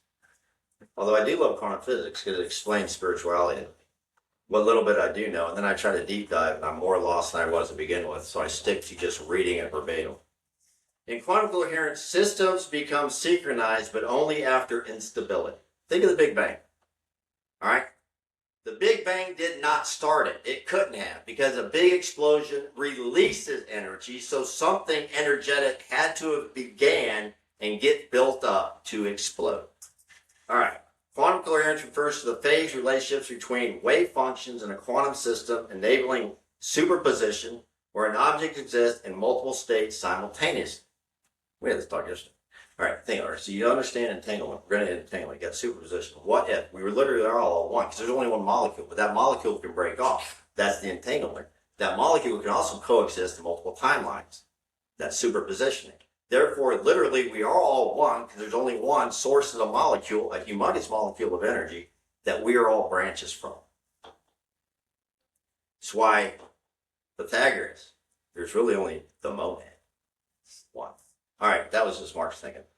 Before order, there's turbulence. Before harmony, there is chaos. That's what we're referencing here. My little rant there for 20 seconds had nothing to do with my notes. I got off tangent. All right, system must be shaken, reconfigured into something higher. Right? You've got to do something to the old self. That's the internal struggle. You know, if you want to go out, buy new clothes, tanning bed, get a nice tan, you can do whatever you want. That's not arrogance. That's people feel good. You go to the gym, you want to feel good. This is all internal stuff. You got to shake away. Remember, I talked about being a sculptor. You got to chip away that stuff. That's all part of the process. Consciousness doesn't evolve through comfort. Consciousness awakens. You know, I say awakens because you're never without it. But consciousness, it's got to be shaken. Think of every big little, like every step you've taken in life is in your spiritual journey. I bet you can always find the origin when things started to shake. Yeah. Right? And even when you decided to shift the way you think, the universe is great. Because I've always said, the longest journey you will take in any lifetime is from your head to your heart. It's from knowledge to wisdom. Knowledge to gnosis. Right? So, there's going to be a lot of this shaking up. It has to. You have to clear, you know, but embrace it. Something that's happened in the collective brain. Yep. Well, because how does it become collective? That's why Yogananda said, change yourself and you have done your job in changing the world. Because right now, we have several of us in here on a very similar frequency and wavelength. When we go out into the world, that frequency and wavelength is with us. People can pick it up. Disturbs it. Right? That's how it becomes collective. Now, right now, one can argue that, as Jung said, who was also a Gnostic, Carl Jung, it was his organization that bought one of the codices from Nag Hammadi. Collective psychosis. Now, that's not us, but we can look out there and see collective psychosis. But that's okay. You really want to test yourself? Watch the news. No thanks. Or as Ram Dass said, you think you're enlightened, spend a week with your family. Well, Right. it's the same with the scale that we're in the Kali Yuga. There's one out of that. No. We're right here. Yeah. What part are you though? Yeah, and things have to get worse. Oh, no, they're getting better. Yeah. Because when you go through, it's the same with my own life. Things had to get terrible till I was finally like, all right, I got to do something. I think collectively we're the same thing. It's gonna have to get worse, and then we'll all be like, we got to change something here, man. I can't do this anymore. You know. So It's not conscious. to stress about it. Remember, we said conscience does not evolve through comfort. Think of the quantum physics coherence. It evolves through pressure, separation, and collapse, and the realigns. All right. Yes, you're going to lose people when you start thinking different. We do not have the same friends that we had when we opened the store. But, I always think people are more acquaintances. And that's okay. Because energetically, it's just no longer resonating in the same bandwidth. So no one's at fault. But yes, what you explained is part of the process. It's like you were saying that some people will start getting it, like, okay, they feel like this is what I should be learning or leaning to. But then the normality, right, about the church and the family and everything, Christian kind of little by little push it back into just saying, like, reality to them. It's, The seed was planted. But that's why when you said that some people that, they had friends before and they were, kind of like in the same frequency and now they're just gone, they're probably struggling somewhere else, kind of like going back to what they normally knew. But now they're having like conflict in with themselves. All right. I love this one. If you bring forth what is within you, what you bring forth will save you. If you do not bring forth what is within you, what you bring forth will destroy you. All right. Here's a modern translation for that. If you express your true self, your essence, if you live your calling, your truth, your inner power, it will set you free. If you bury it, if you ignore it or hide it, that unexpressed power will turn on you. The way the Hindus would say, live your dharma. When you live someone else's dharma, you suffer. So live yours. All right? In a sense, there is a sense of urgency in this one. Because we're sitting here. If we bring forth our essence, it's going to save us. If we suppress it, it's going to destroy us. Not in an actual sense, but we get destroyed through anger, through envy, through action, we're reaction versus action. The light will carry you through anything. But if denied, the light becomes a shadow. That's why I always tell people they're working on shadow work. I said, well, the beautiful thing about a shadow is it can't exist without light. So you see what we're saying here is you let your light, your essence come forth. That's good. But if not, you're just going to put yourself up for more shadow work down the road. Does that make sense? You want to allow what is most real within you to emerge. You don't want to conform for anything. You want to be you because you is perfect. You are divine. And yes, we all have human things, so don't start thinking back, I wasn't divine that day. I sure as hell wasn't divine after that one. But so here's a mystical interpretation. What is your spiritual goal? You don't have to answer that. Mine is to enter the bridal chamber. What I mean by that is to fuse spiritual with physical. That is my goal. It's planted. And it's left alone. It's like the law of least effort. If I sat and that was my goal every day, then what I'm actually doing is I'm planting that goal on the x-axis. It's ego-driven. That is my goal. But that's a goal that is only in this. Yes, we all, like on the cruise ship, return home, but this. My goal in this existence, in this realm, is to enter the bridal chamber. When that's going to happen, I don't know. Because you know what? You can sit and do nothing and the grass still grows. So the seed is planted. So when I ask people their spiritual goal, it's just something, hey, what is your goal? It may be to be the best reader, whatever it is.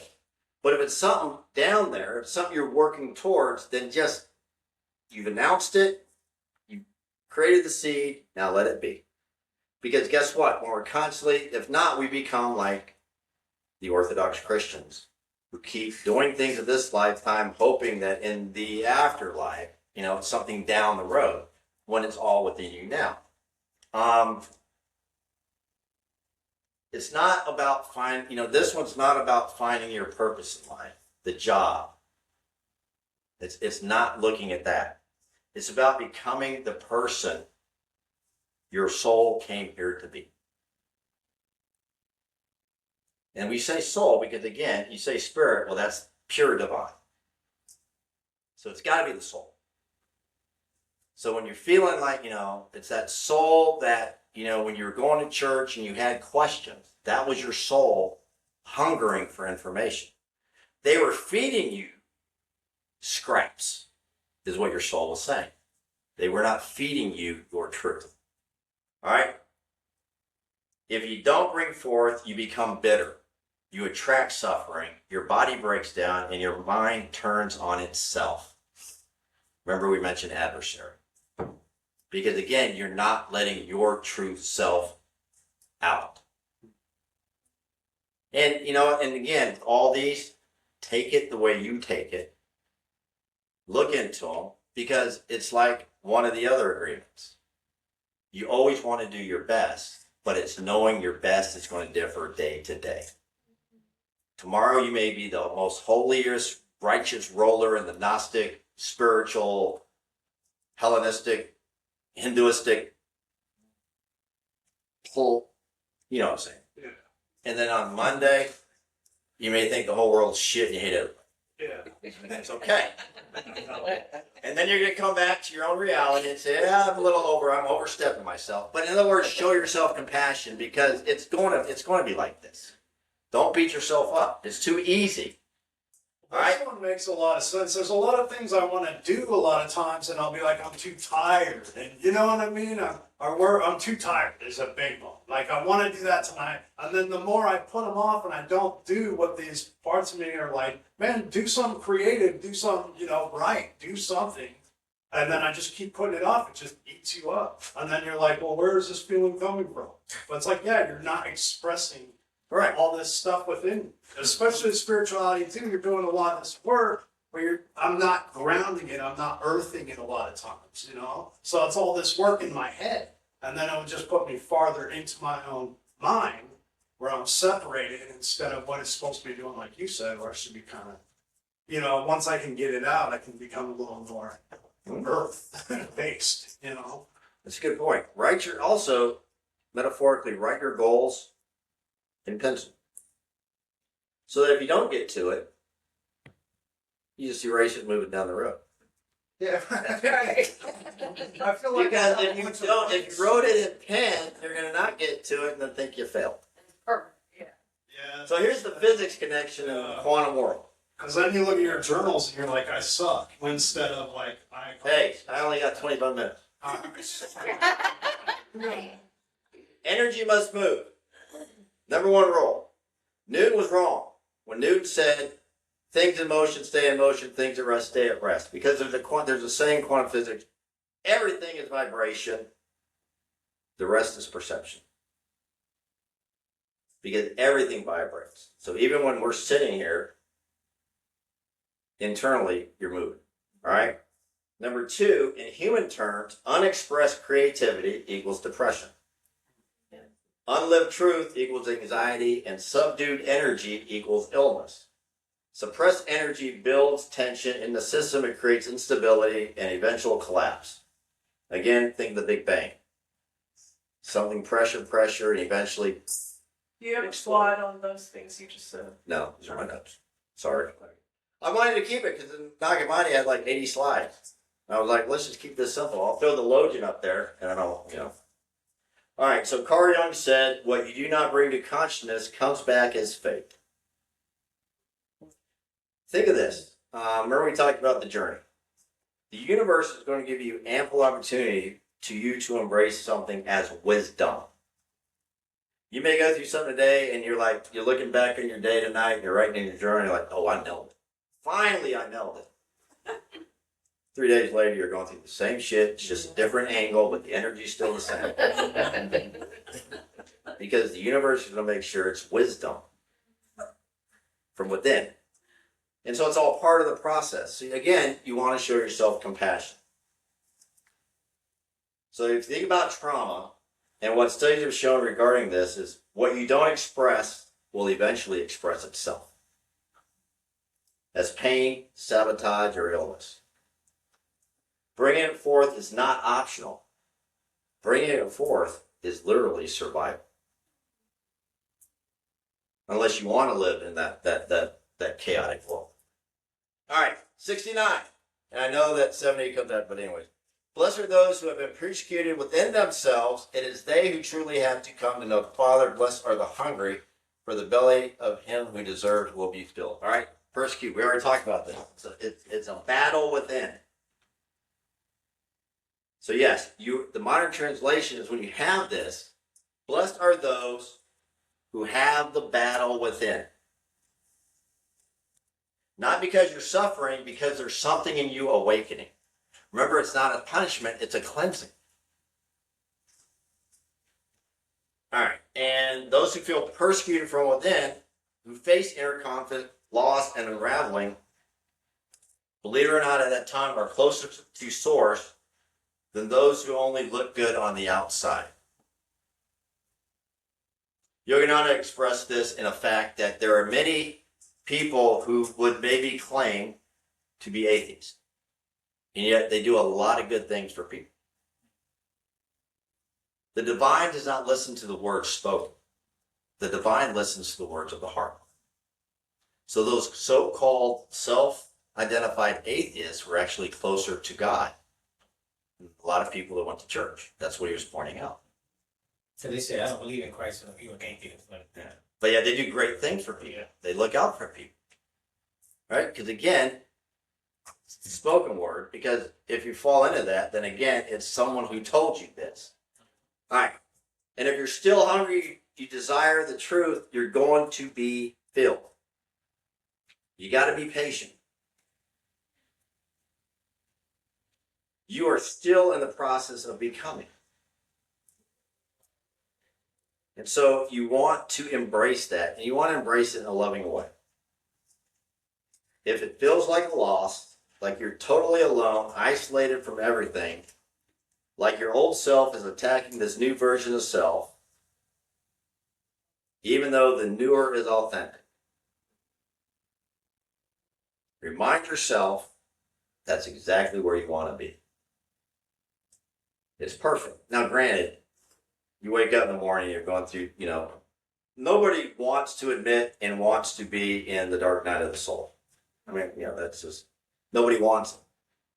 But everyone in this room has experienced it more often than once. It's funny, you don't just have one dark night of the soul. Because once you've overcome that, guess what? I told you, the universe can give you another opportunity. Because these obstacles that we have put in ourselves are opportunities designed by us for us. I mean, I do believe that. And so that's why I said that the gospel is not like any other gospel, it's actually a workbook. Literally. I have the Gospel of Thomas Self-Mastery Guide. It's a workbook. To deep dive when you're ready. It's a beautiful thing. I know, I'm good. Nope, Cool. All right, good news is the sign you're on the right path. That's what we talked about. In science, phase transitions. Ice to water, water to vapor only happens under pressure. Heat creates transformation and stress rearranges molecules. Tension unlocks evolution. So from a physics standpoint, that's how you could look at this, what's happening. Spiritually, the inner persecution is the heat that changes you. It's pressure on a false identity. Right? If you ever read in Four Agreements and all, they talk about, how just we go through the stages of domestication or programming and how, think back when in school, you act a certain way around certain friends, right? So these are all these false selves. But you need this pressure because you got to expand all that so that your true identity can shine. Blessed are the hungry. Address the longing for spiritual truth and fulfillment. And if you're hungry, you're going to be fed. Because you're going to find, if you're missing something, you're going to do the search for yourself and right things are going to fall into your plate. That's why I always tell people, when you first open in this world, metaphysically thinking, go down every freaking rabbit hole. Everyone, because you resonate. Go where you resonate. Eventually, you're going to land. It's kind of like I had a vision of this. It's like starting off, things start to narrow, and then they just narrow. For me, it became self-realization. That was my primary focus. But in the beginning, I went down every rabbit hole because that's your energy telling you, I'm interested in this. A week later, you may never look at that thing again. That's okay.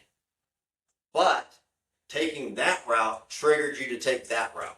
And that route triggered, and eventually, boom, you're waking up one day saying, what the hell did I do? I am suffering. The world hates me.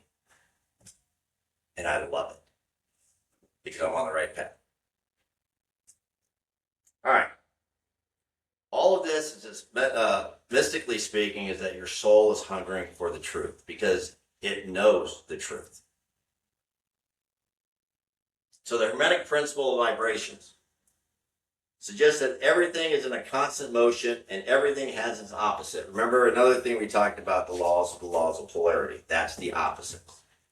The inner persecution described here is necessary. You want to have that inner battle. Now, again, I know there's a fine line between the spiritual realm and mental illness. So if you got the inner battles and you need to see therapists, there's nothing wrong with that. You know, I do believe that everything was created as tools. Everything's a tool for us. And if it, or Sam, they call them hammers. So if that's a hammer that you need to address something, we have a therapist here. Congratulations, newly master. All right. But no, so what I'm saying is you also don't want to ignore certain things, right? Yes, you're divine. Yes, the laws do say you're gods. And yes, you're in a human body. So embrace the fact, you know, in the records we say you only have to be perfect 51% of the time. Because that allows you 49% of the time to experience the human existence. So you want to take care of those things if that's something you have to. I don't want you to say, well, no, I've got this because I know I'm divine. And you're right, you are divine. But sometimes we need help. We need something to direct. And so if that, don't think that you've lost anything, if that's somewhere you got to go. All right. So, because remember, the ego is going to create stories of inadequacy. You're worthless. The ego is going to create stories of fear. You're going to burn in hell. The ego is going to create catastrophic thinking. The more you are working internally, the ego, again, I can't say this enough, is going to act like a trapped animal. And if you know that going in, that will help you address it. And if this takes you 3 years to even get one login, that's okay. Because you are an eternal being. And we even said it on the podcast yesterday, we say it all the time. Eternity is not a long time, it's timeless. So remember to show yourself that compassion and that love. You know, maybe take one load. And if this is something you want to dig into, take one at a time. And once you start going through there, you're going to see that some of them also correlate to other ones. It's just worded different. Practice makes the master. Repetition gets the message seated firmly. All right.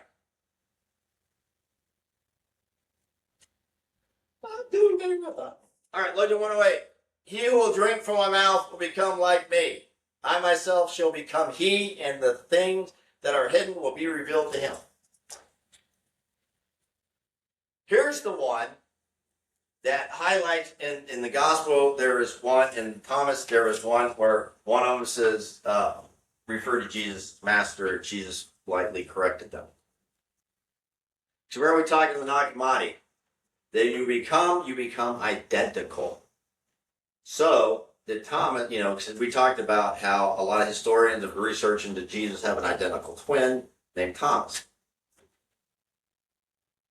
Or, once you become enlightened and equal, you become like him. Identical. So, modern view. When you take my words, not just hear them, but drink them. You won't just follow me, you will become like me. That's what he's saying. And I will become you. All right, so see, Jesus is not separating himself from anyone. Anyone. He's not separating himself from people who are homosexual. He is not separating himself from non-Christians. He is not separating himself from people with mental illness, with other types of illness. He's not separating himself from anyone. Everyone is equal once they get that awareness. Or sinners. Or sinners. Because again, well, and what's funny, again, literalist, because to sin is to miss the mark. When you miss the mark, you're not understanding what is being said. So yes, in that sense, I agree with the literalist. We were born into sin because we were born into a world where our parents and friends told us what truth was, and we believed them. That's sinful. But it's not the sin that we have been taught to embrace. I mean, that's just crazy. I mean, because you're born. Okay, so, and then you always ask the question, like, okay, so what happened to the 3-year-old who died? They're going to burn in hell? There is no reincarnation. It's a one shot. You get one shot at this. Oh, there's little asterisks. I know, but there's always asterisks. You ever notice that? If you ask someone, or when you were in Sunday school, there's always an asterisk. No, there's no asterisks in this. It just is or it isn't. I mean, we create the asterisk. But anyways, so he says, notice, okay, his message was for all to hear. There wasn't a chosen race. There wasn't only this group of people. There wasn't always red states or blue states, whatever hell state. It was for all to hear. What? I don't even know who's red and who's blue. Once this happened, the veil lifts. Okay, secrets are no longer secret. You will start seeing what everyone else is missing. You will know that what others can't because they're still looking behind the veil. All right? You become one with Source when you see this. All right? So you're taking in the message. I know it sounds kind of weird when it says when you drink from a mouth, but it's symbolic, not literal.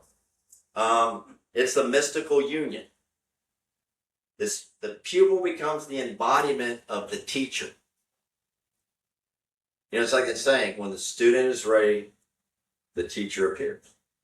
But the thing is we've got to open our eyes and understand that anyone can be a teacher. That's why one of the Logians represents a 70-year-old talking to a 7-year-old.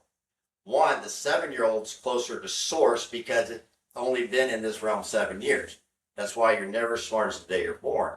Plus, it's symbolic as the 70-year-old is closer from going physical into spiritual, talking to the 7-year-old who is more closer from coming from spiritual into the physical. So anyone can be your teacher. All right? So the mystical union, the people who we did that. He's not asking for worship. In this, he's offering you transformation. Because you're listening to his words, you become like him.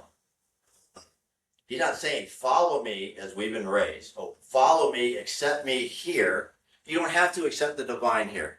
It's already there. Your spirit, back in the Upanishads, the Hindus believe it's about the size of a thumb inside your heart. I'm not saying that's true, but it makes sense. All right. So when you take the essence into yours, duality disappears. Separation disappears. It all becomes one. And you know what? You don't have to like someone to love them. So I know we all have aunts, uncles, relatives, or neighbors that we kind of don't like. And that's okay. If you look at it energetically, you just don't resonate. So you don't have to like them to love them. Because what you don't like about them is not them. It's their example to the world, their creation, right? And so just think of the times when you went through suffering, maybe they're going through a suffering of their own. Because hurt people hurt people. So when you keep yourself and your energy aligned and your vibration and all, nothing can penetrate. So you do not imitate Christ. You ignite that Christ within you. Because remember, Christ is not a name. It's a reference to consciousness. Drinking from his mouth is an act of receiving the teachings and wisdom to become like him. The union of teacher and student is a deep communing of the teaching. I know, you got 5 minutes. The unveiling of hidden things addresses the unveiling of a deeper spiritual truth, truths that were previously hidden. Think of levels of consciousness and awareness. Okay? All right, so the physics connection here is quantum entanglement. Remember, I went on my 3 minute, I don't have time for that. All right, so particles interact, can no longer be described as independent. They become part of a unified state. What affects one immediately affects the other. Distance is not an issue. Once quantum entangled, you take a molecule, separate, you can throw it 1 billion light years that way. The minute you do something with that one, remember, energy is not bound by time and space. It immediately affects the other. That's quantum entanglement.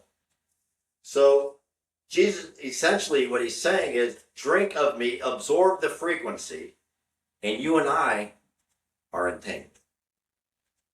You're both indistinguishable. Forget that word. You reflect one another. I had a Texas education. We couldn't think of that word yesterday.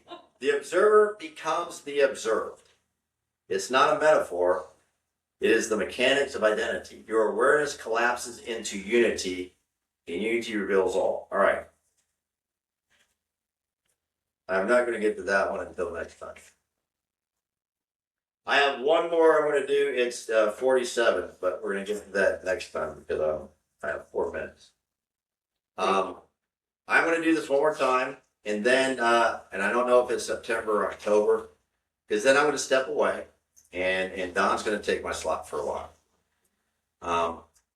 But if you have any login that you would like us to dissect, just send me a note, but send it sooner rather than later, because I've already started working on this podcast. I've already started working the next class on this.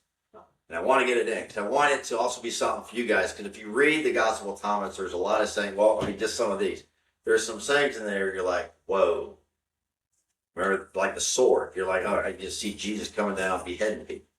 But that wasn't the message. But if you read it literally, you start to question, right? I remember when I read it, I was like, this is kind of badass.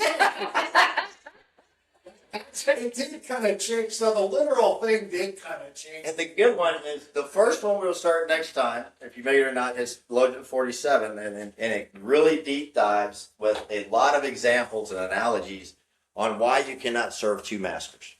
You just can't do it. Well, it makes sense, and that's what they're saying is mammon. If you look at the demon mammon, yeah, it's always hungry. It's never going to be full. You just can't focus. My boss is like so rich and so stuck in the material world. Like you can see, like it's just breaking. There's, it's killing him. But what's really cool is we break down into we explain the wineskins, the wine. I mean, I got a lot. That's why I had them. There's no way I would be here for another 20 minutes because I have 2 pages alone on this one. There's a lot to this one to unpack. But the bottom line is, yes, you cannot serve two masters. You could have just said that right up front, but you reference horses, bows, masters, old wine, new wine, old wineskin, new skin, old clothing, new clothing. Why you can't patch new on old clothing, so we'll deep dive into that. So that's the challenge. When you read these, you want to read them with an open mind and an open heart. You want to look at certain words that call out to you, right? You cannot look at it literally. If you do, trust me, Eric just explained his thing. I did it for years. You're wondering, what in the F are they trying to say? Yeah. And then you end up, like me, buying a shitload of versions. Come on, somebody give me some, but all it took, Frustrated. yeah, you get frustrated, and then you throw it in the corner. Yeah. But, And then when you're taking out the garbage and it clicks a lot of times. yeah, and you always end up going back to it. Because that's an example. Have you ever had that happen? That's your soul hungry for information, for truth. So go back. Now you know how to read them. Anything I said today may resonate, it may not. And it doesn't matter. Because we're studying the Gnostic writings. And the only one that can tell you is you. If you believe everything I said, Severance Valley holds service on Sundays at 11. I'm kidding. But you know what I mean? It really is. So the beautiful thing about this is I can get up here and spew a bunch of info, and it may resonate different with you. And that's beautiful because it's hers. How she interprets this is right for her. That's her nose. Right. Because here's the thing. Y'all aren't arrogant. You're not narcissists. I mean, we all have arrogance in us. That's part of the ego. But you're not narcissists. You may have narcissistic moments, but that you're not at all narcissist, or you would not be here. Right? You already believe you're all shit in that, except you're also embracing everything of the world. So it's a whole different energy. You don't have that. But you are divine.